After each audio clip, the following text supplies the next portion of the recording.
Hello everyone, this is Varun Sharma from August IAS. We are into the 11th lecture of Indian Economy through Current Affairs series. इस lecture की slides freely available हैं हमारे Telegram channel पे. For our other initiatives you can join us on Telegram and YouTube. Let us start. पहला topic है rights issue. Reliance industry ने अब तक का लार्जेस्ट राइट्स इशू करा है. It will raise around 53,000 crore rupees. 53,000 crore रुपए जो है मार्केट से उठाए हैं रिलायंस ने थ्रू राइट्स इशू. अब देखते हैं राइट्स इशू होता क्या है. कि राइट्स इशू होता है कि एग्जिस्टिंग शेयर होल्डर को यू गिव अ राइट और invitation to buy additional share.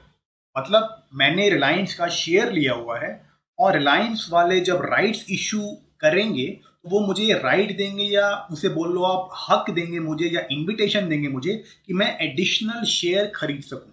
अब ये रिलायंस क्यों करेगा? क्योंकि उसे एडिशनल कैपिटल, उसे एडिशनल पैसा चाहिए. अब ये होता किस बेसिस पे है? ये होता है आपका प्रो रेटा एलोकेशन होती है. सी फॉर एग्जांपल इसमें रेशियो बनाए जाएंगे ऐसे 1:5, 1:10, 1:20 एक्सेट्रा. मतलब कि मेरे पास रिलायंस के 10 शेयर हैं तो मुझे एक और शेयर लेने का ये राइट देंगे या इन्विटेशन. अगर 1:20 है तो अगर मेरे पास 20 शेयर हैं रिलायंस के तो मुझे एक और शेयर देने का, खरीदने का ये लोग हक देंगे. अब ये चीज याद रखना कि मैं क्यों पैसा लगाऊं राइट्स इशू के अंदर. अगर मैं एग्जिस्टिंग शेयर होल्डर हूं तो द शेयर ऑफ रिलायंस जो कि करंटली अभी अराउंड 2,000 रुपीज पे ट्रेड कर रहा है, ये राइट्स इशू के अंडर जो है डिस्काउंटेड प्राइस पे इशू करा जाता है. That is it will be sold at issued at around 1800 और 1900 रुपीज. तो मार्केट वैल्यू जिसकी 2000 है मुझे वो चीज 1800 या 1900 पे मिल जाएगी. तो दैट इज माई बेनिफिट. ये इन्वेस्टर का बेनिफिट होगा. लेकिन एक चीज जो पीटी के लिए हमें याद रखनी है वो क्या है कि when there is a rights issue then जो मैं एग्जिस्टिंग शेयर होल्डर हूं रिलायंस का, I will have the right to buy but I don't have any obligation और ड्यूटी टू बाय. मतलब मैं चाहूं तो बाय कर सकता हूं लेकिन रिलायंस मुझे फोर्स नहीं कर सकता कि नहीं नहीं खरीदना ही है. ठीक है. So these are the things which you need to keep in mind from prelims perspective. That is, Reliance ने क्यों करा? क्योंकि एडिशनल कैपिटल चाहिए उसे. फिर इसको करा जाएगा एग्जिस्टिंग शेयर होल्डर्स को इशू करा जाता है राइट्स इशू. फिर किस बेसिस पे? प्रोराटा बेसिस पे. देन शेयर का प्राइस क्या होगा? It will be a discounted price and the share holder will have the right to buy but no obligation to buy. एक कॉल ऑप्शन होता है उसी की तरह, एक तरीके से समझ लो. कॉल ऑप्शन में नहीं जाएंगे क्योंकि वो फाइनेंशियल मार्केट में जब और डेप्थ में जाएंगे तब जाएंगे. एनीवेज, अब राइट्स इशू रिलायंस ने क्यों करा? कि ये चीज आप शायद न्यूज के अंदर पढ़ चुके होंगे कि currently Reliance had the aim to become debt free. Debt free मतलब कोई उधारी नहीं, कोई बोरोइंग नहीं कंपनी के असर पे. वो रिलायंस ने ऑलरेडी अचीव कर लिया है राइट्स इशू के थ्रू.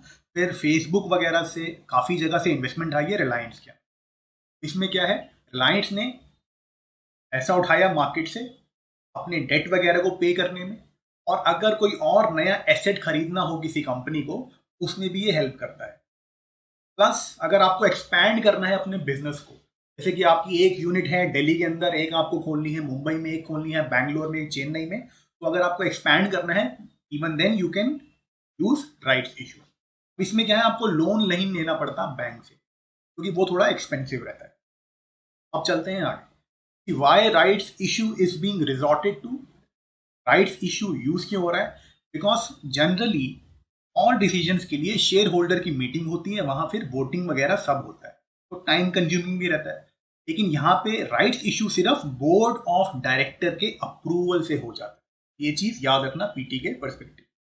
एंड एक फैक्ट याद रखना पीटी के हिसाब से कि कंपनीज एक्ट 2013 जो है it provides for right issue. अगर there is a question in UPSC कि लीगल आर्किटेक्चर या कौन से एक्ट के अंदर हुआ है ये राइट्स इशू, तो it will be companies act 2013.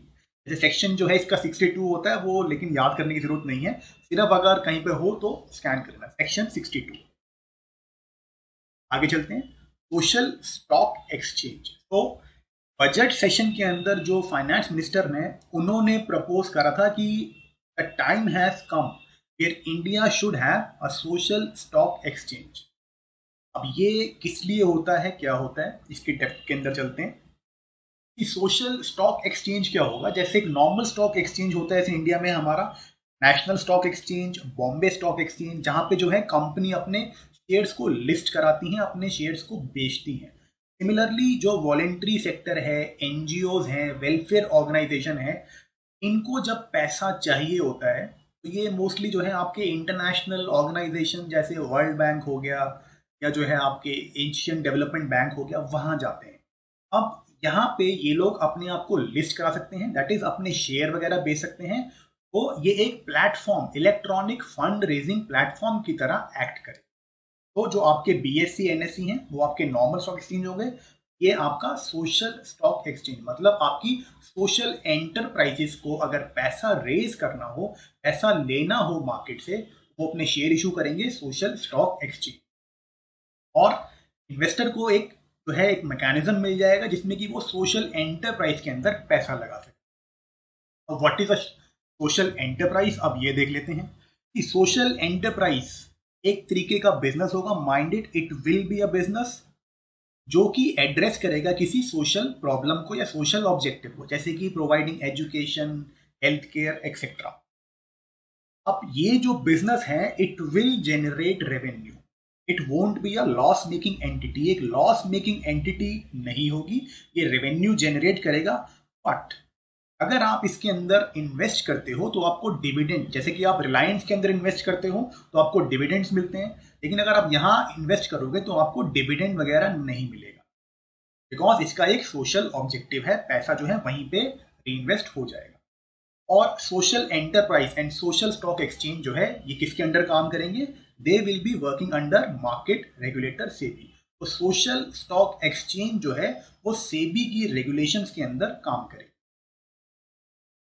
Now SSC का बेनिफिट क्या है, एम क्या है, कि मैंने आपको पहले ही बताया कि हमारे जो एनजीओ हैं, जो हमारे वेलफेयर ऑर्गेनाइजेशन हैं, they have to rely on foreign aid. इनको वर्ल्ड बैंक से या इंटरनेशनल डोनर्स वगैरह से पैसे लेने पड़ते हैं। उससे क्या है कि कभी कभार हमारे यहाँ इंटरनल अफेयर्स में थोड़ी इंटरवेंशन हो जाती है। जैसे फॉर एग्जांपल पहले सीबीआई का रिपोर्ट आया था, आईबी का रिपोर्ट आया था कि कुछ एनजीओज हैं वो इंडिया के डेवलपमेंट प्रोजेक्ट जो हैं उनके अगेंस्ट डिसेंट मैन्युफैक्चर कर रहे हैं, मतलब लड़ाई झगड़ा करवा रहे हैं, प्रोटेस्ट को मैन्युफैक्चर कर रहे हैं। तो उस तरीके को हम लोग जो है, उस तरीके की इंटरवेंशन को, एक्सटर्नल इंटरवेंशन को हम लोग बाईपास कर सकते हैं, हम लोग अवॉइड कर सकते हैं। इससे क्या होगा, new and cheaper source of financing will be available और सोशल वेलफेयर, हमें फॉरेन फॉरेन एड है उसके ऊपर डिपेंड नहीं होना पड़ेगा। ये एसएससी जो है ये this already exist in other country जैसे कि यूके, कनाडा एक्सेट्रा। अब सवाल ये आता है कि जब मुझे मिलना ही नहीं है कोई बेनिफिट, मुझे डिविडेंड नहीं मिलना, तो मैं पैसा क्यों लगाऊं। The answer is I will be getting taxation benefit. Income tax act के अंदर जो है कुछ सेक्शंस के अंदर, यहाँ सेक्शन ये एटीजी वगैरह ये चीजें याद मत करना, जो है मुझे सेक्शन जो है एटीजी वगैरह के अंदर बेनिफिट्स मिल जाएंगे। सी फॉर एग्जांपल मेरी अगर मान लीजिए इनकम है 1 लाख रुपीज, तो मुझ पे गवर्नमेंट टैक्स लगाएगी 1 लाख रुपीज के ऊपर। अब अगर मैंने 20,000 रुपीज जो है इस सोशल एंटरप्राइज के अंदर लगा दिए, तो मैं गवर्नमेंट को बोलूंगा मैंने 20,000 रुपये वहां इन्वेस्ट कर दिए, तो मेरी जो टैक्सेबल इनकम है उसे गवर्नमेंट जो है सिर्फ 80,000 मानेगी, तो वो मुझ पर टैक्स लगाएगी सिर्फ 80,000 रुपीज। तो ये टैक्सेशन बेनिफिट जो है अवेलेबल रहेंगे इन्वेस्टर के। देन कॉर्पोरेट्स को क्या फायदा होगा, why would the corporates invest, see corporates का एक ऑब्लिगेशन होता है सीएसआर, कॉर्पोरेट सोशल रिस्पॉन्सिबिलिटी। इनको अपने प्रॉफिट का एक पार्ट जो है कुछ सीएसआर के जो एलिजिबल प्रोजेक्ट्स वगैरह हैं जैसे स्पोर्ट्स के हो गए, हेल्थ केयर वगैरह हो गए, इनमें इन्वेस्ट करना पड़ता है। लेकिन हमारे यहाँ ये देखा गया है कि the corporates they don't have sufficient avenues for their CSR activities. तो उनकी कॉर्पोरेट सोशल रिस्पॉन्सिबिलिटी की एक्टिविटीज हैं उसके लिए उन्हें ठीक ठाक प्रोजेक्ट नहीं मिलते हैं, तो कभी कभार उनको सीएसआर ऑब्लिगेशंस को पूरा नहीं कर पाते हैं। तो यहाँ पे एक और जो है नया एवेन्यू खुल जाएगा, plus again the corporates they will be getting the taxation benefit. इसका एग्जांपल देके समझाता हूँ। सी HDFC म्यूचुअल फंड जो है उनका एक कैंसर फंड चलता है। यहाँ पे इन्वेस्टर जो है जब उन्होंने मान लो 1 लाख रुपए लगाया, तो मार्केट में लगाते 1 लाख तो उन्हें कुछ इन्वेस्टमेंट का कुछ रिटर्न आता है, कुछ डिविडेंड वगैरह आते एक्सेट्रा एक्सेट्रा। यहाँ पे वो सबको नहीं आएगा, लेकिन टैक्सेशन बेनिफिट मिलेंगे। लेकिन कुछ टाइम के बाद जो 1 लाख है वो उन्हें वापस मिले।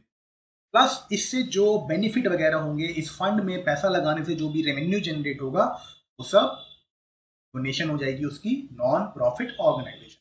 तो that is how the social enterprise and social stock exchange will work. अब इसका एक फैक्ट देख लेना पीटी के लिए कि इशात हुसैन पैनल बिठाया था SBI ने for the matters of social stock exchange. तो मतलब सोशल स्टॉक एक्सचेंज की मैकेनिज्म क्या होगी, लीगल आर्किटेक्चर क्या होगा, इसमें लिस्टिंग कैसे होगी, एक्सेट्रा एक्सेट्रा, ये सारे इश्यूज को डिसाइड करने के लिए SBI का पैनल था, उसका नाम था इशात हुसैन पैनल। आगे नेक्स्ट चलते हैं, एक्सटर्नल कमर्शियल बोरोइंग। कि RBI जो है एक नई पॉलिसी लेके आया है रिगार्डिंग एक्सटर्नल कमर्शियल बोरोइंग। अब इसमें जो है जितनी भी एलिजिबल एंटिटीज हैं वो बाहर से फॉरेन फंडिंग जो है लेके आ सकते हैं through automatic route. I presume you would know what is automatic route and government approval route. Automatic route में जो है आप पैसा लेके आ गए, आपने सिर्फ RBI को जो है इंटीमेट कर दिया कि हम जो है इन्वेस्ट कर रहे हैं इंडिया के अंदर। गवर्नमेंट अप्रूवल रूट के अंदर जो है आपको गवर्नमेंट से प्रॉपर परमिशन, प्रॉपर अप्रूवल लेना पड़ता है, एप्लीकेशन देनी पड़ेगी, फिर वो गवर्नमेंट प्रोसेस करेगी, फिर अगर अप्रूवल आया फिर आप इन्वेस्ट करो।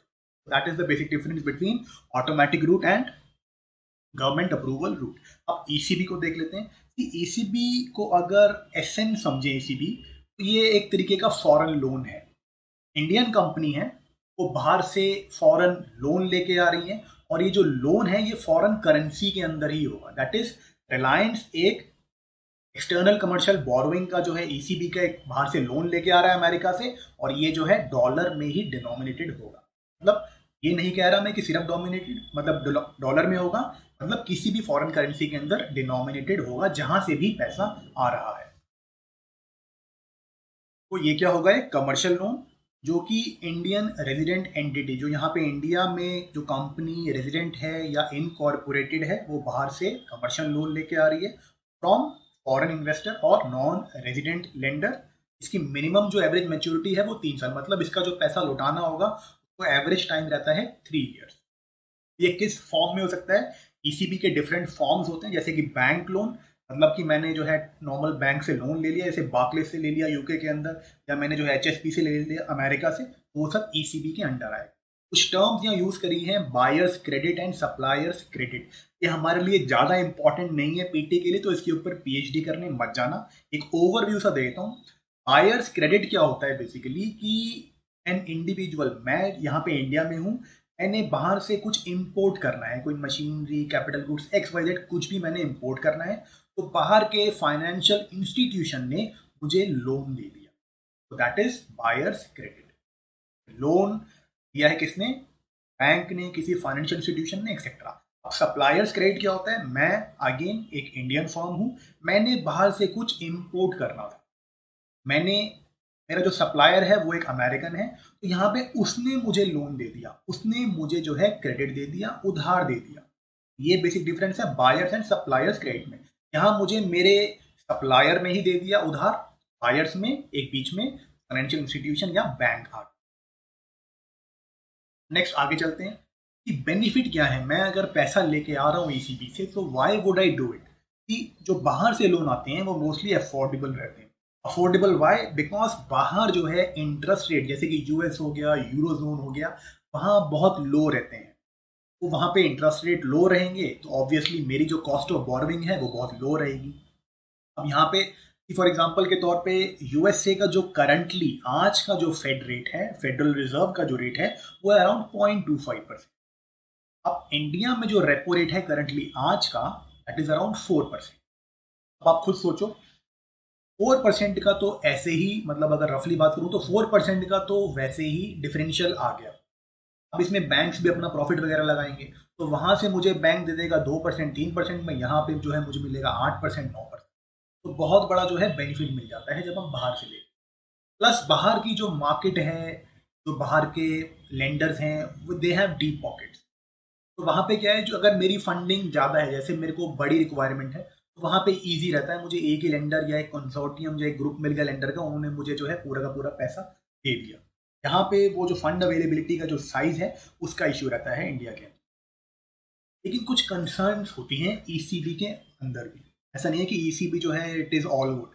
ईसीबी में क्या है कि आपका जो डेट है, जो उधारी है, it will B denominated in foreign currency. अगर मैंने अमेरिका से लिया तो डॉलर में, अगर मैंने जापान से लिया तो जापानीज येन में, एक्सेट्रा एक्सेट्रा।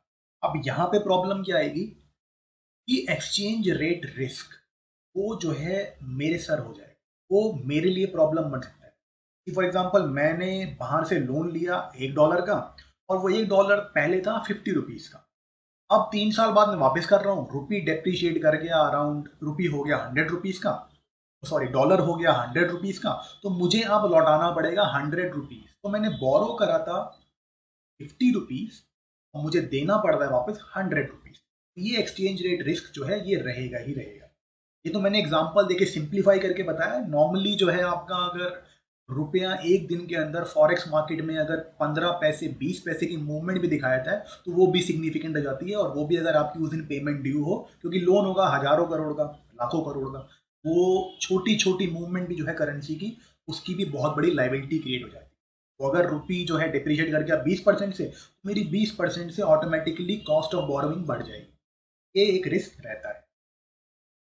अब आगे चलते हैं, कुछ फैक्ट्स देख लेते हैं कि ऐसा नहीं है कि आप लोग सोचो कि बाहर से पैसा आ गया आप यहाँ पे कहीं पे भी लगा देंगे, क्योंकि बाहर से आप पैसा लेके आ रहे हो 2% पे, और यहाँ पे जो है आपको लगा कि मैं इक्विटी मार्केट में जो है, कैपिटल मार्केट में, स्टॉक मार्केट में पैसा लगा देता हूँ, यहाँ से 10-12% रिटर्न बनाऊंगा और 2% वापस कर दूंगा, तो वो गवर्नमेंट अलाउ नहीं करेगी। ईसीबी का जो पैसा है, ऐसा नहीं है कि आपने दिल्ली मुंबई में बढ़िया आपने फ्लैट वगैरह लेके डाल दिए, रियल एस्टेट लेके डाल दिए, तो वो सब नहीं करने देंगे। तो आपने ईसीबी लेना है तो आप रियल एस्टेट में उस पैसे को इन्वेस्ट नहीं करोगे, आप कैपिटल मार्केट में इक्विटी इन्वेस्टमेंट वगैरह में उस पैसे को यूज नहीं करोगे। देन ईसीबी जो है गवर्न होता है under FEMA, foreign exchange management act guidelines के। फीमा को देख लेते हैं। फीमा है एक लॉ जिसने की कंसोलिडेट कराई, सेंट्रल लॉ है, पार्लियामेंट का लॉ है। इसने सारे के सारे जो रेगुलेशन है, जो हमारे लॉ वगैरह हैं रिगार्डिंग फॉरेन एक्सचेंज, उनको कंसोलिडेट कर दिया, उसका एक एक्ट बना। इसका प्राइमरी ऑब्जेक्टिव क्या है कि it will facilitate external trade and payment plus orderly development of foreign exchange market. तो फॉरेन एक्सचेंज मार्केट के, एक्सटर्नल ट्रेड के, पेमेंट वगैरह के जो भी इशू होंगे वो फीमा के थ्रू डील हो। देन फीमा जो है अनैक्ट हुआ था 1999 में, it came into effect in 2000, और इसने रिप्लेस करा था फेरा को, फॉरेन एक्सचेंज रेगुलेशन एक्ट। ये पीटी के लिए थोड़ा याद रख लेना, ECB they are govern under FEMA guidelines, and FEMA जो है उसका आपको मैंने बता दिया। आगे चलते हैं, नेक्स्ट देखते हैं इनवाइट्स, इंफ्रास्ट्रक्चर इन्वेस्टमेंट ट्रस्ट। अब इसको एसेंस सिंप्लीफाई करके समझाता हूँ कि ये म्यूचुअल फंड की तरह होता है। मतलब बहुत सारे लोग हैं, रिटेल इन्वेस्टर्स हैं, इंस्टीट्यूशनल इन्वेस्टर हैं, जैसे बैंक हो गए, एक्सेट्रा एक्सेट्रा। उन लोगों ने पैसा कंबाइन करा, एक पूल बनाया, और जो है उस पैसे को इनवाइट को दे दिया। इनवाइट मतलब एक ट्रस्ट होगा, एक फंड होगा, जो इन सब के बिहाफ पे पैसा आगे इंफ्रास्ट्रक्चर फंड के अंदर लगाएगा। ठीक है, अब चलते हैं आगे, थोड़ा इसको इन डेप्थ समझते हैं। ये पैसा कहाँ लगाएगा? As the name suggest, infrastructure projects, जैसे कि आपके रोड हो गए, हाईवे वगैरह हो गए, उनके अंदर ये पैसा लगाएगा। अब रिटर्न्स, मैंने पैसा लगाया तो मेरा क्या फायदा? मेरा क्या फायदा होगा कि ये जो प्रोजेक्ट्स जो पैसा बनाएंगे, उस पैसे का कुछ पोर्शन जो है वो इनवाइट के होल्डर को एज डिविडेंड मिल जाएगा। रिमेंबर, म्यूचुअल फंड वगैरह मैं पहले करा चुका हूँ इन डेप्थ, आपको दोबारा एक बार एसेंस समझाएं तो इनवाइट की। इनवाइट क्या है? दो तरीके से समझते हैं इसको। एक फंड है, एक ट्रस्ट है, वो इंफ्रास्ट्रक्चर प्रोजेक्ट्स के अंदर पैसा लगा रहा है, और उस फंड के जो है यूनिट्स बना बना के लोगों को बेचे जा रहा है। ठीक है, तो उसने पैसा लगाया आप लोगों के बिहाफ पे, ठीक है, और जो भी उसने प्रोजेक्ट के अंदर पैसा लगाया, उस प्रोजेक्ट को एक इंस्ट्रूमेंट में कन्वर्ट कर रहा है, और उस इंस्ट्रूमेंट की यूनिट्स आप लोगों को बेच रहा है, जैसे म्यूचुअल फंड वगैरह वाले बेचते हैं। तो that is the job of invite. मेरा क्या फायदा होगा, जो भी वो प्रोजेक्ट पैसा बना के देंगे उसमें से कुछ पार्ट एज अ डिविडेंड मुझे मिल जाए। नेक्स्ट आगे चलते हैं। अब डेवलपर क्या क्या फायदा होगा इनवाइट से, कि डेवलपर का क्या होता है कि ये लोग रोड हाईवे वगैरह के अंदर पैसा लगा देते हैं और वो लॉन्ग जेस्टेशन पीरियड ये जो है प्रोजेक्ट हो उसमें फिर पैसा ब्लॉक हो जाता है। लेकिन इकोनॉमी कैसे ग्रो करेगी, इंफ्रा कैसे डेवलप होगा, जब पैसा बार बार रिवॉल्व होगा। यहाँ पे क्या है कि एक डेवलपर है, उसका 500 करोड़ का प्रोजेक्ट था, वो इनवाइट वाले के पास गया और इनवाइट वाले को बोलेगा कि मुझे ये जो प्रोजेक्ट है इसको मोनेटाइज करना है, इसको बेचना है। वो इसे 500 करोड़ दे देगा और जो उसके इन्वेस्टर हैं उनको यूनिट्स बना बना के दे देगा इस प्रोजेक्ट या डिफरेंट डिफरेंट प्रोजेक्ट्स की। तो डेवलपर को जो है 500 करोड़ मिल गया, ये आगे जाके नए प्रोजेक्ट में काम करना शुरू कर देंगे। और जो इन्वेस्टर थे उनको ये जो प्रोजेक्ट पैसा बना के दे रहा है, टोल हो गया, एक्सवाइजेड जो भी हो गया, उसमें से इनको प्रॉफिट, इनको डिविडेंड मिलता रहे। ये क्या है, कैपिटल जो है रुकेगा नहीं इकोनॉमी के अंदर, वो रिलीज हो जाएगा और वो नए इंफ्रास्ट्रक्चर के लिए फंडिंग में। अब मैंने पैसा लगा दिया, ठीक है, अब मैंने खरीद लिया इनवाइट का एक यूनिट, मेरा तो पैसा लग गया उसके अंदर। मुझे क्या फायदा, पहला तो मुझे डिविडेंड मिलेगा, दूसरा मान लो कोविड हो गया, मुझे पैसे की जरूरत है, तो ये जो है लिस्टेड होते हैं स्टॉक एक्सचेंज में। जैसे म्यूचुअल फंड जो है आपका, वो उसकी ट्रेडिंग होती है दिन में एक बार, ठीक है, मार्केट क्लोज होने में इसकी भी ट्रेडिंग होगी आपके एक्सचेंज के ऊपर और इसको मैं बेच सकता हूँ। तो ये लिक्विड रहता है, लिक्विड मतलब इजीली कन्वर्टेबल इनटू कैश, ये इजी रहता है मेरे लिए। डिविडेंड आ रहा है, लेकिन जिस दिन मेरा मन कर रहा है कि मुझे पैसे की जरूरत है, मैं इसको बेच के ट्रेड करके आगे निकल जाऊँ। अब बेनिफिट क्या रहते हैं इनवाइट के इकोनॉमी को, इससे क्या है आपका कि low cost long term capital मिल जाता है। नहीं तो क्या है, नॉर्मली ये डेवलपर जो है बैंकर के पास जाएगा और बैंकर इसे 500 करोड़ देगा और ये धीरे धीरे 5 साल 10 साल के अंदर जब पैसा बनाएगा उस प्रोजेक्ट से तो बैंक को पैसा मिलेगा। तो लंबे टाइम के लिए पैसा फंस गया और सारा का सारा प्रेशर जो है बैंकिंग सिस्टम के ऊपर रहता है इंडिया के अंदर। तो that is the problem with us, इसीलिए हमारा जो है TPS problem, twin balance sheet problem वगैरह रहता है। लेकिन यहाँ पे इनवाइट, क्योंकि बहुत से ऐसे लोग हैं इंडिया के अंदर तो इंफ्रास्ट्रक्चर के अंदर पैसा लगाना चाहते हैं और डाइवर्सिफाई मतलब डिफरेंट डिफरेंट सेक्टर में लगा दिया, तो उससे आपका रिस्क जो है वो मैनेज हो जाता है। तो उन लोगों को एक व्हीकल मिल गया कि वो लोग अपना पैसा लगाएंगे और जो आपका डेवलपर था उसको long term capital low cost पे मिले। That will be the benefit for the economy.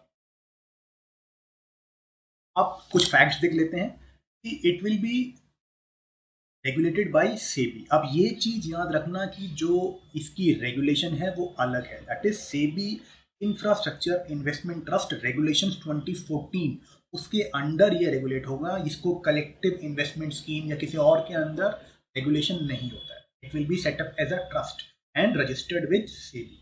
ये बेसिक फैक्ट्स याद रखने हैं पीटी के हिसाब से। अब कुछ और फैक्ट्स देख लेते हैं। सी कभी कभार क्या होता है, यूपीएससी इस तरीके से सवाल पूछ लेती है कि whether InvIT is open for small and retail investor और नॉट। तो यस, मेरे जैसे लोग, हाउस आपके जैसे लोग भी पैसा लगा सकते हैं इनवाइट के अंदर, लेकिन इनके जो मेन इन्वेस्टर हैं जहां से इनका बल्क पैसा आएगा वो होगा आपका फॉरेन इंस्टीट्यूशनल इन्वेस्टर। तो याद रखना कि फॉरेन इंस्टीट्यूशनल इन्वेस्टर, इनको भी पैसा लगाना अलाउड है। देन आपके डोमेस्टिक इंस्टीट्यूशनल इन्वेस्टर जैसे कि म्यूचुअल फंड हो गए, बैंक हो गए या हाई नेटवर्थ इंडिविजुअल हो गए, ये लोग पैसा लगाएंगे इसके अंदर। इसकी जो एक यूनिट की मैं बात कर रहा था, वो एक यूनिट जो है मिनिमम वो आएगी 1 लाख रुपीज़ की। पहले ये 10 लाख थी, तो 10 लाख तो अब रिटेल इन्वेस्टर मेरे ऐसे के पास कहाँ होगा, तो इसीलिए सेबी ने इसको रिड्यूस कर दिया है। सब्सक्रिप्शन लिमिट जो है मिनिमम वो 1 लाख रुपीज़ है। इससे क्या है, रीच बढ़ जाएगी, रिटेल वाला भी लगा पाए। अब आगे चलते हैं, डिबेंचर रिडेम्पशन रिजर्व। गवर्नमेंट ने अभी रिसेंटली एक डिसीजन लिया है कि जो डीआरआर की रिक्वायरमेंट थी उसको लिस्टेड कंपनीज के लिए, एनबीएफसीज के लिए, हाउसिंग फाइनेंस कंपनीज के लिए जो है हटा दिया गया। लेकिन जो अनलिस्टेड कंपनीज हैं उनकी जो डीआरआर, डिबेंचर रिडेम्पशन रिजर्व, उनकी जो रिक्वायरमेंट है उसको रिड्यूस कर दी। उनको पहले 25% पैसा साइड रखना था, अब 10% रखना। अब इसको थोड़ा इन डेप्थ लेते हैं कि डीआरआर है क्या। बेसिकली डिबेंचर रिडेम्पशन रिजर्व जो है ये एक अलग से कैपिटल रिजर्व की तरह काम करेगा। अलग से पैसा साइड रख दिया मैंने, जैसे कि मैं एक इंडियन कॉरपोरेशन हूँ और मैंने जो है कुछ पैसा साइड रख दिया, इससे कि जो है जब भी इस डिबेंचर की मैच्योरिटी आएगी, जब भी इसकी रिडेम्पशन होगी, रिडेम्पशन मतलब जब मुझे पैसा लौटाना होगा, जब मार्केट वाला मुझसे पैसा मांगेगा कि भाई मेरा पैसा वापस करो, तो उसके लिए मैंने एक फंड अलग से बना के रख दिया। इससे क्या है, बेसिकली अभी करंटली बहुत सारे डिबेंचर्स पे डिफॉल्ट हुए हैं। आपके IL&FS केस में हुआ है, दीवान हाउसिंग के केस में हुआ है, देन जो रिलायंस हैं छोटे वाले अडक, अनिल धीरूभाई अंबानी ग्रुप, उनकी कई कंपनीज ने डिफॉल्ट करा है। ये इसलिए बनाया गया था जिससे कि इन्वेस्टर हैं उसके इंटरेस्ट प्रोटेक्टेड रहे। मतलब कि अब मेरा टाइम आ गया, इन्होंने बोला था कि हाँ 5 साल का 10 साल का डिवेंचर है और 10 साल बाद आपको आपका पैसा वापस मिल जाएगा। अब मैं 10 साल बाद गया तो इन्होंने मना कर दिया, भाई पैसा नहीं है। उसके लिए डिवेंचर रिडेम्पशन रिजर्व बनाया। अब बात यह है कि रिजर्व तो बना दिया, लेकिन रिजर्व के लिए पैसा कहाँ से आएगा? कि this reserve it will B funded by profits of the company. मतलब कि रिलायंस को प्रॉफिट हो रहा है, उसमें से वो जो है पैसा साइड करते जा रहे हैं, पैसा रखते जा रहे हैं इस रिजर्व के अंदर, इस डिबेंचर रिडेम्पशन रिजर्व के अंदर। अब वो पैसा रखना कितना है? पैसा रखना है around 25% of debentures face value. Face value क्या होता है? जैसे आपका 2000 का नोट है, उस पर जो भी लिखा हुआ है, जैसे 2000 के नोट पे 2000 लिखा होता है तो वो उसकी फेस वैल्यू है। 500 के नोट पे 500 लिखा हुआ है तो वो 500 रुपये उसकी फेस वैल्यू है। जो भी डिपिक्टेड होता है कॉइन पे या नोट पे, वो उसकी फेस वैल्यू। तो अगर 100 रुपये का मैंने डिबेंचर दिया है मार्केट में, उसके लिए मुझे अपने प्रॉफिट में से 25 रुपये 25 रुपीज जो है इस रिजर्व के अंदर डालने। तो that is how it will work. अब DRR आपको बता ही चुका हूं, ये किस लिए था कि टू प्रोटेक्ट इन्वेस्टर। मतलब कि मेरा ये जो रिडेम्पशन आ गया, मैं मैच्योरिटी हो गई डिवेंचर की, 10 साल हो गए, मैं पैसा मांगने गया, उसने कहा पैसा तो नहीं है, ऐसा ना हो इसके लिए ये रिजर्व बनाया गया। अब आगे देख लेते हैं इन डेप्थ थोड़ा कि डिवेंचर क्या होता है। डिवेंचर को यही समझ लो आप कि it is a type of bond. जैसे कॉर्पोरेट बॉन्ड हो गए, लेकिन बॉन्ड में वैसे तो डिवेंचर अगर ऑनलाइन देखेंगे या कहीं लिटरेचर की बात करेंगे तो बहुत सारी कंट्रीज हैं वो डिवेंचर में, बॉन्ड में डिफरेंशिएट नहीं करती। लेकिन डिवेंचर में अगर हमें डिफरेंशिएट करना हो तो ये जनरली सिक्योर्ड नहीं होता। सिक्योर्ड मतलब it is not backed by physical assets और कोलैटरल। मतलब कि जैसे कॉर्पोरेट बॉन्ड इशू हुआ, 1 लाख रुपए मैंने लगा दिए और कंपनी पैसा नहीं लौटा पाई, तो वो अपनी कंपनी के सामान को, अपने एसेट्स को बेच के मेरा पैसा चुकाएंगे। लेकिन डिवेंचर में कोई क्लेम नहीं है। मतलब मेरा 1 लाख रुपया अगर नहीं दिया तो मैं जाके ये नहीं बोलूंगा उन्हें कि आप जो है अपने एसेट्स को बेचो और मेरा पैसा चुकाओ। वो सिक्योर्ड नहीं है, ये अनसिक्योर्ड रहता है। लेकिन डिवेंचर के याद रखना बहुत सारे टाइप्स आते हैं, सिक्योर्ड भी होते हैं, जो है सिक्योर्ड भी होते हैं, अनसिक्योर्ड भी होते हैं, एक्सेट्रा एक्सेट्रा। लेकिन बेसिकली यही डिफरेंशिएशन रहता है। डिवेंचर किस चीज पे चलता है? आपने पैसा किस बेस पे दिया? जनरल क्रेडिट वर्दीनेस और रेपुटेशन ऑफ द इशूअर। जैसे छोटे अंबानी ने लगाया, डिवेंचर इशू करा, ठीक है, तो डिवेंचर मैंने क्यों खरीदा? क्योंकि मुझे विश्वास था उसकी क्रेडिट वर्दीनेस पे, उनकी रेपुटेशन, इसलिए मैंने जो है उनके डिवेंचर में पैसा लगा दिया। और डिवेंचर का बेसिक समझाया तो डिवेंचर एक बॉन्ड की तरह काम करेगा। दैट इज छोटे अंबानी ने मुझे बोला कि 1 लाख रुपए का मेरा डिवेंचर खरीद लो और मैं आपको जो है 10 साल के लिए ये डिवेंचर बेच रहा हूँ, 10 साल तक रेगुलर इंटरेस्ट पेमेंट करता रहूँगा और 10 साल के बाद आपको प्रिंसिपल अमाउंट जो कि आपका 1 लाख रुपए है वो वापस मिल जाएगा। That is known as redemption.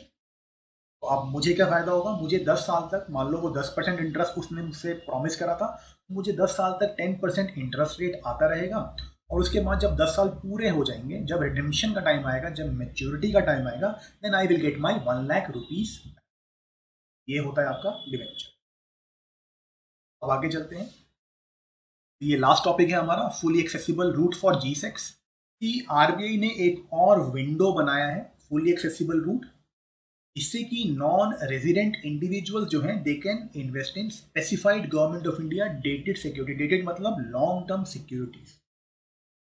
अब पार है क्या इसमें? क्या है, नॉन रेजिडेंट इन्वेस्टर मतलब बाहर से जो इन्वेस्टर बाहर कंट्री के बाहर से जो इन्वेस्टर पैसा लगाना चाहते हैं, they can invest in government security without any investment series. ये याद रखना कि FAR फुली एक्सेसिबल रूट के अंदर जो पैसा आएगा it will be in government specified securities and it will be without any ceiling. मतलब ऐसी सीलिंग नहीं है कि आपने सिर्फ 10 लाख लगाने या 1 लाख लगाना है या 1000 करोड़ लगाना है एक्सेट्रा से।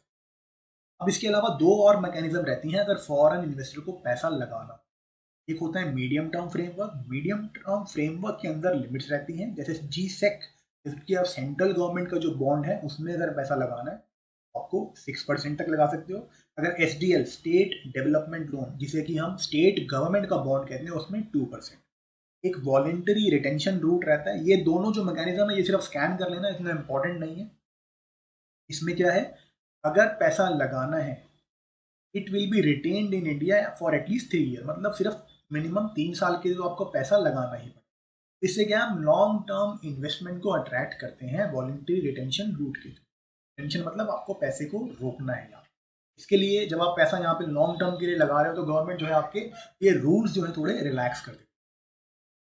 अब थोड़ा कॉन्सेप्ट देख लेते हैं। गवर्नमेंट बॉन्ड, GSEC, जिल्ट, HT, ये सभी एक ही नाम होते हैं। ये कैपिटल मार्केट इंस्ट्रूमेंट होता है। जहाँ पे लॉन्ग टर्म बोरोइंग लेंडिंग होती है उसे हम कैपिटल मार्केट बोलते हैं, मतलब 1 साल या 1 साल से ऊपर। तो short term lending and borrowing होती है वो मनी मार्केट के अंदर, मतलब 1 साल से कम।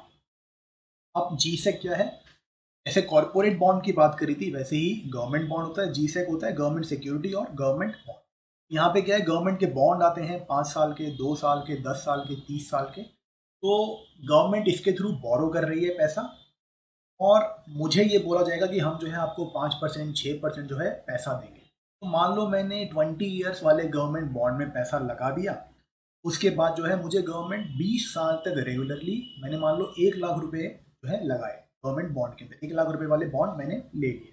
अब जो है मुझे गवर्नमेंट 20 साल तक 5% इंटरेस्ट रेट देती रहेगी और उसके बाद when the period of 20 years is done, तो 20 साल पूरे हो जाएंगे, then government will give me my principal amount that is 1 lakh rupees back. मुझे रेगुलर इंटरेस्ट पेमेंट मिल जाएगी और जब मैच्योरिटी या रिडेम्पशन होगी तब मुझे मेरा principal amount that is 1 lakh rupee वो वापस। ये चीज याद रखना, इंडिया में central and state government both can issue bond. जो गवर्नमेंट बॉन्ड है वो दोनों इशू कर सकते हैं, सेंट्रल भी एंड स्टेट भी। इसे रिस्क फ्री एसेट बोलते हैं क्योंकि गवर्नमेंट ऑफ इंडिया है वो कहाँ जाएगी या स्टेट गवर्नमेंट है वो कहाँ जाएगी। ट्रेजरी बिल होता है आपका शॉर्ट टर्म बोरोइंग इंस्ट्रूमेंट, ये मनी मार्केट है, मतलब 1 साल से कम। टी बिल सिर्फ सेंट्रल गवर्नमेंट इशू करती है इंडिया के अंदर, स्टेट गवर्नमेंट को टी बिल इशू करना अलाउड नहीं। इसका मैकेनिज्म थोड़ा अलग होता है, ये थोड़ा टेक्निकल रहता है। यहाँ पे इंटरेस्ट पेमेंट नहीं होती है। तो मान लो फेस वैल्यू आपको पहले समझाया था, फेस वैल्यू मान लो 100 रुपीज फेस वैल्यू है ट्रेजरी बिल की और वो है 364 डेज के लिए। यहाँ पे 100 रुपीज का जो फेस वैल्यू वाला टी बिल है it will be issued at discount. मतलब जैसे हम डिस्काउंट लेते हैं ना मार्केट में, ठीक है भैया MRP तो 100 है, दोगे कितने का ये बताओ। तो यहाँ पे टी बिल जो है डिस्काउंट पे इशू होगा, जैसे कि 95, 90 एक्सेट्रा। ठीक है, तो मान लो मैंने 95 के मैंने खरीद लिया ये टी बिल। अब 364 डेज चले गए, 364 डेज के बाद जब रिडेम्पशन का टाइम आएगा तो मुझे इसकी फेस वैल्यू वापस मिल जाएगी, that is I will gate 100 rupees in return. मैंने लगाया था 95, मुझे मिले 100। जो डिफरेंस है बिटवीन फेस वैल्यू और जो redemption value and the discounted price वो मेरा रिटर्न ऑन इन्वेस्टमेंट। मैंने 95 लगाया लेकिन जब मैंने वापस करा तो मुझे 100 रुपीज मिला, तो 5 रुपये है वो मेरा return on investment. State government again they can not issue a treasury bill in India, it is also a risk free. ये चीज याद रखना पीटी की। साइट्स जो है फ्रीली अवेलेबल हैं, you can join us on Telegram and YouTube.